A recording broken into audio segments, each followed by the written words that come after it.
I paid someone to find one of my creators online. Just her first name and one photo. He found her home address in 4 minutes. And if you ever felt that quiet feeling late at night, when you check that lock twice, when you don't want to take the trash out alone, when your stomach drops because a fan said something that was a little bit too specific, that feeling isn't just being dramatic. That feeling isn't paranoia. That feeling is your body telling you something the rest of the world keeps brushing off. Now, before we get into this, I'm not here to scare you. I'm not here to discourage you. I'm here because I see the same thing happening over and over.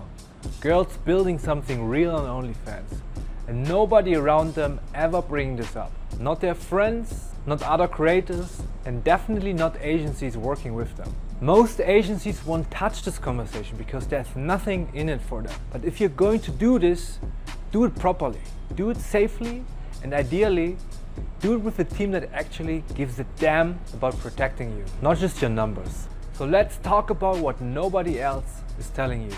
Here's what most girls believe.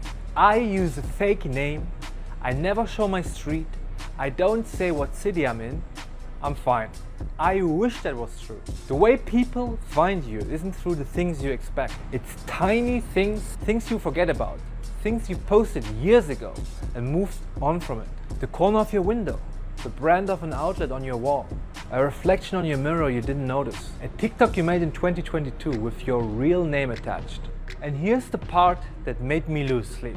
There are companies, hundreds of them, whose entire job is to collect your information and selling it. Your full name, your old addresses, your parents' names, your phone numbers going back 10 years, all sitting on websites you never visited, available to anyone. $9 to know where you live. You didn't sign up for that, but it's already out there. And look, if you can find your ex's new girlfriend, her Instagram, her LinkedIn, where she works, where she goes to brunch on Sundays, from just a first name and a blurry photo on the background of a story you posted once, what do you think someone who actually trying to find you can do? And the girls who think they're most careful, they're usually the easiest to find. Just saying. The first place people find you is your own photos. The ones you didn't think they mattered. One of our girls had a delivery box sitting in the corner of a video. She didn't even notice it. Someone did. Backgrounds tell stories you didn't realize you're telling. A street sign barely visible through a window. The shape of the trees outside. The type of outlets on your wall, which is actually different in different states and in different countries. Even the light of certain times of day tells someone exactly what part of the world you're in. The guy I hired didn't hack anything. He didn't do anything technical. He just looked carefully and slowly narrowed it down. So what I want you to do this weekend, open your camera roll and look through your old content. Not just with your eyes, but with stranger eyes. If you see a window with anything specific outside, a piece of mail anywhere in the frame, a delivery box with a label, a license plate, the corner of your building, anything that looks specific to where you live. That's a piece of you that you didn't mean to give away. Wow! I would pimp your car even more. The girls who feel the safest film in rooms designed to not give away their location, strategically set up to match their online persona. That's it. Remember those $9 websites? Here's how to actually deal with them. There's a service whose entire job is making those companies remove your information. They file the legal requests over and over until it's gone. I'm going to leave the ones I actually use for my girls in the description below.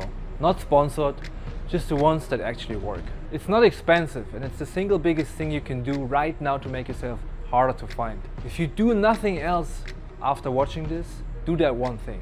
The third thing is the version of you that existed before this.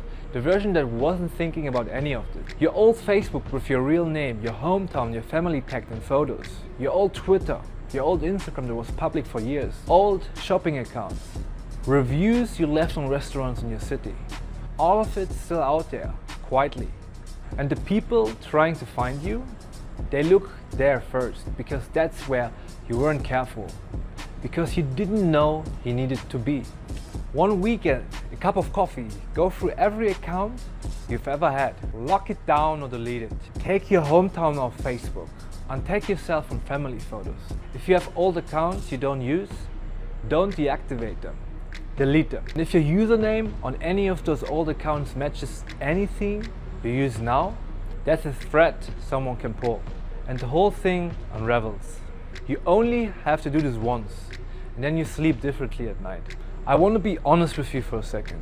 Most agencies in the space don't talk about this because it doesn't make them money, because it's not glamorous, because it's uncomfortable. But you're not just a bank account, you're a person with a home, with a family, with a life that deserves to feel safe. I have a sister, I have a mom, and I have a woman in my life I would lose my mind protecting. The girls I work with are not different from them in my head. They're just doing a different job. So if you've been carrying that quiet fear, or if you just find out about this now, about this fear, you're not dramatic, you're paying attention, and you're allowed to do something about it. I hope this video didn't make you too paranoid. But seriously, if there's anything to take away from this, it's that your safety is more important than your income.